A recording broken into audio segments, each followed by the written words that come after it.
Hi hello नमस्ते YouTube family. आज आपण बनवत आहोत 3D पिकॉक म्हणजेच मोरा 3D मोर बनवत आहोत. तर इथं मी एक मोराचं चित्र घेतलेलं आहे मोबाईलमध्ये. तुम्ही छोटं मोठं करू शकता जेवढं तुम्हाला हवं आहे. तर हे मोराचं आपण शेप बनवून घेऊया पहिला व्यवस्थित ड्रॉ, कारण आपण हे कटिंग करून ब्लाऊजच्या पिसावरती लावणार आहोत. तर तुम्हाला इथं व्यवस्थित मोबाईल पकडून ठेवायचा आहे आणि ड्रॉ करून घ्यायचा आहे. इथे बघू शकता व्यवस्थित मी ब्लॅक पेन्सिलने म्हणजेच काळ्या पेन्सिलने व्यवस्थित ड्रॉइंग करून घेता आहे, ज्या करून वर्क करताना आपल्याला प्रॉब्लेम नाही येणार. फक्त मोराचा वरचा शेप आपल्याला करून घ्यायचा आहे. जे फेदर आहेत त्याचे पंख वगैरे ते नाही करायचे, ते मी नंतर तुम्हाला दाखवणार आहे. पहिलं त्याची जी बॉडी आहे तेच फक्त बनवून घेणार आहोत आपण. तर इथं मोराच्या बॉडीचे आपण व्यवस्थित ड्रॉ करून घेतलेला आहे. इथं मी व्हिडिओ फास्ट केलेला आहे थोडासा, कारण खूप लॉंग होतो व्हिडिओ, त्याच्यासाठी मी इथं थोडासा फास्ट केलेला आहे व्हिडिओ. डार्क मार्किंग करून घ्यायची आहे. इथं बघू शकता मी डार्क मार्किंग करून घेतलेली आहे. इथं सगळ्यात पहिलं आपण जरी थ्रेडनी चेन टिच आणि झिगझॅग चेन टिच करणार आहोत, ज्या करून आपण हे कटिंग करून घेणार आहोत. तर इथं धागे लॉक झाले पाहिजेत, त्यासाठी झिगझॅग चेन टिच खूप जरुरी असते. जसं की मी तुम्हाला सांगितलं, हे कटिंग करून आपण ब्लाऊजवर लावणार आहोत. प्रॉपर 3Dचा वर्क कसा करतात स्टेप बाय स्टेप तुम्हाला मी दाखवणार आहे. ह्याचे 2-3 पार्ट येतील वेगळे वेगळे, तर तुम्ही नक्की पूर्ण बघत जावा व्हिडिओ, ज्या करून तुम्हाला समजेल की आपण 3D पिकॉकचा वर्क कसा केला. तर इथं पटापट मी चेन टिच बनवून घेत आहे. आणि जेव्हा पण तुम्ही 3Dचा वर्क करत असाल किंवा कट वर्क करत असाल, त्यासाठी खूप इम्पॉर्टंट असतं झिगझॅग चेन टिच, ज्या करून धागे लॉक होतील. जेव्हा आपण हा कटिंग करतो वर्क, तेव्हा ते धागे किंवा बीट्स निघत नाहीत. त्यासाठी हे खूप इम्पॉर्टंट आहे. तुम्ही देखील कुठलाही वर्क करत असला तर चेन टिच आणि झिगझॅग चेन टिच नक्की करा, जे तुम्हाला कटिंग करून वर्क लावायचे असतात ब्लाऊजवरती. तर अशा मी टिप्स देत असते तुम्हाला, तर नक्की तुम्ही व्हिडिओ बघत जा. आणि ज्यांना कुणाला चेन टिच आणि झिगझॅग चेन टिच शिकायचे असेल, त्यांनी आपले बेसिकचे भरपूर व्हिडिओ मी यूट्यूब चॅनलवर अपलोड केलेले आहेत. तर तुम्ही नक्की जाऊन बघा आपल्या चॅनलवरती की झिगझॅग चेन टिच आणि चेन टिच कशी करायची ते, तर तुम्हाला समजेल.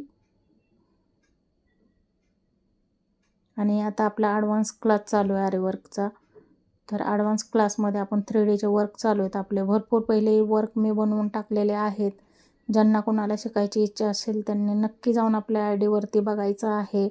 यूट्यूब चॅनलवर, इंस्टाग्रामवर, दोन्ही चॅनलवर मी टाकलेले आहेत व्हिडिओ. तर इंस्टाग्रामला देखील तुम्ही फॉलो करा. आपल्या यूट्यूब चॅनलच्या याच्यामध्ये लिंक दिलेली आहे मी. तर इथं पटापट मी चेन टिच बनवून घेत आहे.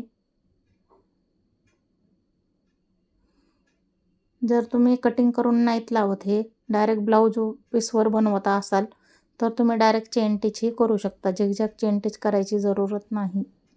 जेव्हा तुम्ही कट करून लावता कुठलाही वर्क, तेव्हाच तुम्हाला झिगझॅग चेन टिच करायचे आहे, ज्या करून ते धागे लॉक होतील.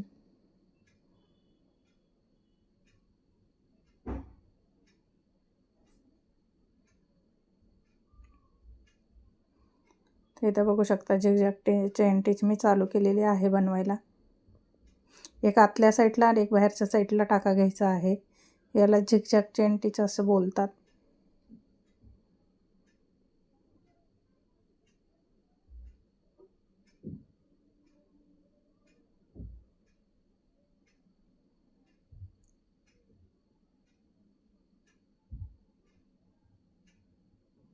तुम्ही जर माझे स्टेप बाय स्टेप जे मी दाखवणार आहे व्हिडिओमध्ये, तर तुम्ही देखील 3Dचे वर्क करू शकता.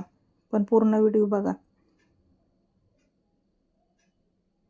तुम्हाला कसलाच प्रॉब्लेम येणार नाही. इतक्या चांगल्या पद्धतीने मी तुम्हाला शिकवण्याचा प्रयत्न करणार आहे, ज्या करून तुम्हाला समजेल की कसा आपण 3Dचा वर्क बनवतो.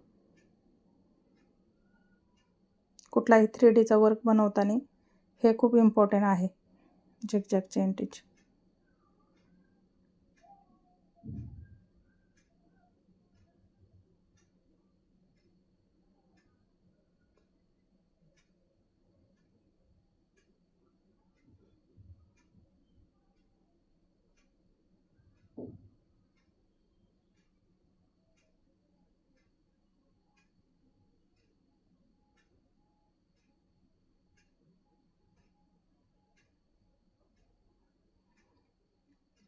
तर इथं आपले झिगझॅग चेन टिच कंप्लीट होत आलेले आहे.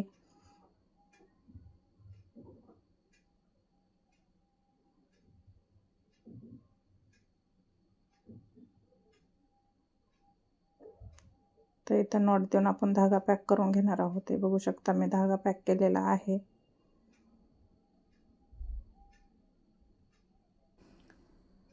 तर इथं आपण घेतलेला आहे एक कुंदन, पर्पल कलरचा कुंदन घेतलेला आहे.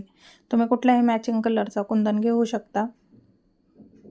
आणि या कुंदनला मी B7000 ग्लोनी व्यवस्थित चिपकून घेणार आहे आणि चिपकवल्याच्या नंतर 5 मिनिट ठेवणार आहे. त्याच्यानंतरच वर्क करायचं आहे आपल्याला. तुम्ही देखील जेव्हा पण तुम्ही कुंदन चिपकवताल तेव्हा नक्कीच तुम्हाला 5 मिनिट ठेवायचं आहे. 5 ते 10 मिनिटामध्ये सुकून जातो आणि त्याच्यानंतर मग तुम्ही वर्क करायला घ्यायचं, नाही तर मग ते बीट्स चिपकतात.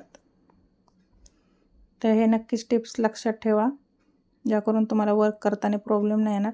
इथं बघू शकता व्यवस्थित कुंदन चिपकून घ्यायचं आहे. साईडने थोडा थोडा गॅप ठेवायचा आहे. आपण शुगर बीट्सने वर्क करणार आहोत इथं.